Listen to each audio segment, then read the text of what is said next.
السلام عليكم البنات، كي دايرين؟ لاباس عليكم؟ بصحه مزيانه؟ نتمنىكم تكونوا على خير وبخير ان شاء الله. اليوم ان شاء الله عندنا فيديو على الثومه والفوائد ديالها كثيره ومتعدده.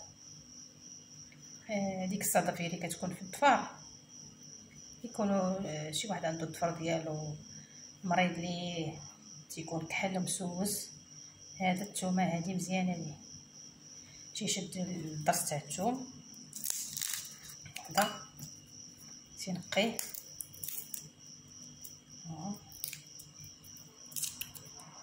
بحال هكذا، و تيشد داك الضفر ديالو تيكون مريض، تنحكوه هكذا على الضفر ديالنا هكذا كتحك مزيان. الضفر ديال الرجلين تيكون اكثريه الضفر ديال الرجلين تيكونوا هما اللي تيكون فيهم داك المشكل. هكذا تيحكوا مزيان الضفر ديالو، يحك مزيان كل ليله تيحك، كل ليله يغسل رجله، الانسان يغسل رجله يمسحها ويحك الثومه على داك الضفر اللي مريض. راه زوينه هاد الثومه، ما تخليش ديك الصدفيه، زوينه بزاف الثومه.